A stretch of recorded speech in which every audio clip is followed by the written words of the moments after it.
Odell Beckham Jr. left the Big Apple for Cleveland last week, and now he apparently wants to lay low. Beckham posted, then deleted yesterday, that he is taking a break from social media and even his cell phone. Odell wrote that he's, quote, taking an emotional, mental, physical, blah, blah, blah vacation. At this moment, for the next couple of days, I'm going dark. Shannon, what does this tell you? Tell me anything. Odell is Odell. Playing to the very people that he says he doesn't want to be bothered with, unless it's something, he also said, unless it's something pressing, don't text him or don't call him.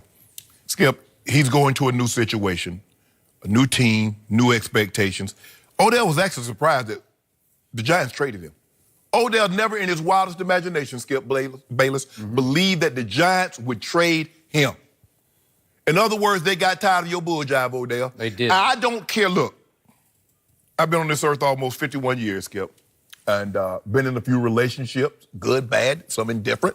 It doesn't matter. There will come a time that someone will get tired of your BS. And the Giants said, Odell, as talented as you are, we're tired of your BS. And him going zero, now I get, for me, I've always felt this way, Skip. Sometimes I think these guys are doing documentaries because they document everything. Oh, I'm taking a shower. Oh, I'm brushing my teeth. Oh, I'm eating breakfast. Oh, I'm in my car. Oh, I'm driving to work. Oh, I'm like, dude. Some do, yeah. So now he's going zero dark 30. From what? That's what you always do. Skip, when the trade went through, where was he? In Paris. Skip, where is he at right now? In Paris with Neymar or some soccer, some footballer. Oui. Yeah. He loves it over there. Here's the thing. Even though he said, how do you go zero dark 30 and then you announce it? Normally people just fade away, Skip. You know what? Hey, I need to tell anybody I'm going to worry. I don't need to tell anybody I'm going on vacation. Dip. I'm out. See you when I get back. Just one other point of order there.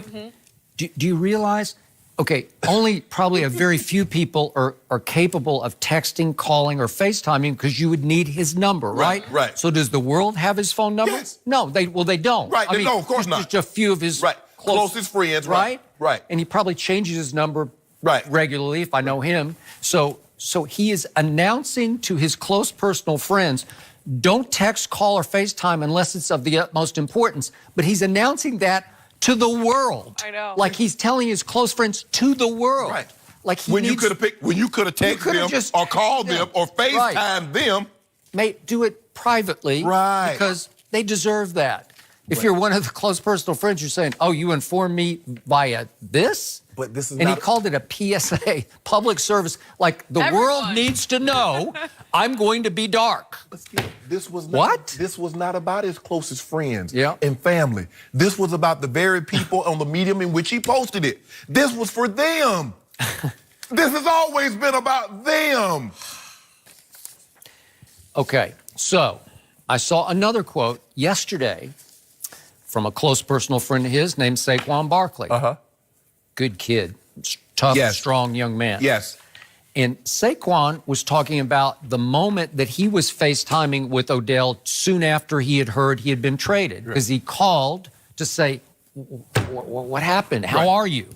And the quote was that Saquon says, I don't think he was that happy about it. Well, that's the first negativity I've heard about the move to Cleveland, because it was reported that Cleveland was a preferred destination if, in fact, he were going to be shipped out of New York, right? Well, Victor Cruz also said on one of the other shows, Skip, that when he talked to Odell, Odell was upset that he didn't have more of a choice in where he was going. And Victor said, Odell, it doesn't work like that. It does not work that way. So that's what, see, Skip, not only did they trade him, see, he wanted to control, well, I want to go to L.A., well, I want to go here. They're like, nah, we're going to ship you where we want you to go. Okay, so now I'm starting to wonder, because this post, this IG post is about, I need to get away, to process, to reevaluate some of the things in my life. Well, it leads me to believe he's a little upside down over the trade. Yes, like, wait a second, they just dumped me. Yeah. They shipped me to Cleveland? To Cleveland. Cleveland might be up and coming, right? But they're still known as the Browns, Skip. Okay. obviously LeBron helped put Cleveland back on the sports he did, map, yeah. but LeBron's from there. Yeah, he's from Akron. Right. Okay. So it sort of disqualifies LeBron. It's not like he chose to go to this outpost in Cleveland. Correct. He wanted to because it's in his heart and soul. Okay, Yes. got it. But for Odell, he's like, well, LeBron ain't there anymore. And I know his great friend Jarvis is there, and he loves Baker and the receivers coach, blah, blah, blah. But is it enough? I'm starting to wonder, are you all in, Baker, or are you half out here? Here's the thing with Odell, Skip. Jarvis is one of his best friends, but Jarvis doesn't have the reach of Neymar. No. He doesn't have the reach of a Drake No, I agree. or LeBron James. He views himself in that light. I That's not what Jarvis is, Skip. See, and he can say all what he wants to say right now, new chapter. I saw where he posted, Skip, that he had the Rocky scene where Apollo Creed and Rocky's running on the beach, and they talk about, let's see who gets to work first. All that's fine and good. The test for Odell Beckham and the Cleveland Browns and Baker Mayfield will come when the regular season starts, Skip. What happens when he gets 2 passes? What happens when he gets 3 targets? That's going to be the test for Odell Beckham and the Cleveland Browns. Then we'll see. Oh, that's fine and good. Oh, I just can't wait. I'm so excited. It doesn't seem like he's very excited, but I'm just saying we hear that all the time. It's a new chapter, a new beginning. What you got to process? What you got to process? It's over. Ain't no processing.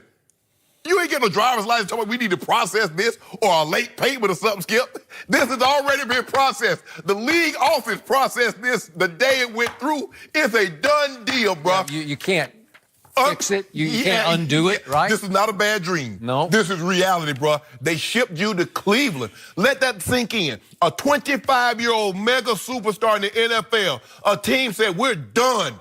We're finito. Finished. Kaput. No more. You want to know the truth?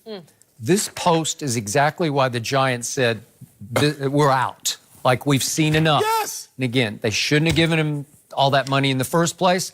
But after 1 year of him having his money, they said, you know what? More trouble than worth. Good riddance, we're out. Sorry. Let that sink in, Skip. They say, you know what? We'd rather have a almost 38-year-old quarterback, knowing that he's a shell of himself, than a 25-year-old, because you know what? That 38-year-old, he might not be what he once was, but he's not going to cause disruptions. It's not going to be one thing to the next. Because I'm sure the head coach, I'm sure the owner, John Mara and the Titians, I'm sure they got tired of answering questions about Odell that wasn't football play related. Well, did you hear what Odell said? Did you hear about Odell over here? Did you hear Odell over there?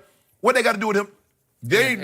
One of those came off an incident in Paris. They ain't hear nothing. John, how good was that performance that Odell had, that 200-yard day Odell? They was asking him nothing football game related. It was already peripheral stuff that had to do with Odell's behavior. I'm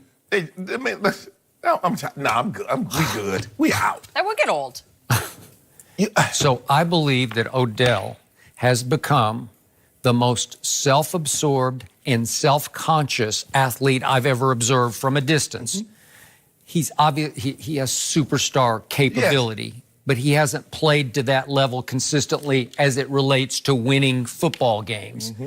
And the problem in New York was he became so self-conscious of, I'm Odell Beckham Jr., that he knows every second, standing on the sideline, in the huddle, the cameras are just trained on him.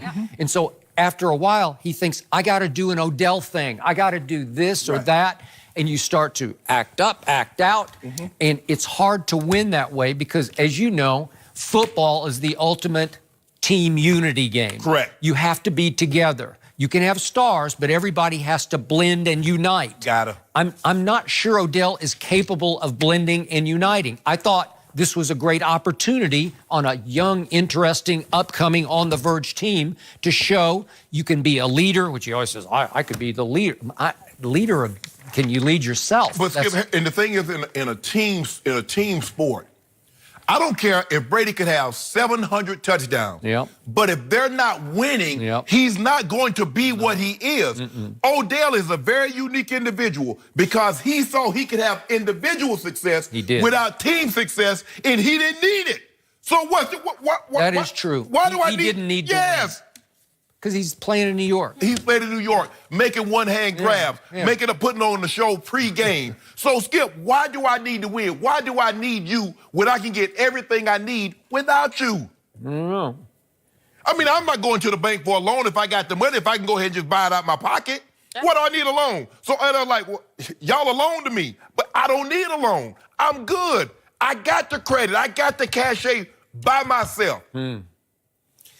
So is it possible he's somewhere sitting on some beach just meditating about, can I sacrifice me for us? Can he do that? Because next year he has a chance, next couple of years. He's got a hot young quarterback. He's in a really good situation with an offense full of weapons that will take some heat off him as far as constant double, triple team focus on you, right? You might get some single coverage occasionally, right? Yeah. Okay? So you have a chance to show you can be a real live star football player who impacts the scoreboard as far as W's and L's go, right? Skip, these guys. Is he capable? I don't know, because he's had such success, as you mentioned, the IG followers. He's 13 million. Yeah. He's gotten a big contract, and he hasn't won a whole lot. So what's the thing is, what's the benefit for him? If he gets everything that he wants without having to have team success, what's the benefit of having team success?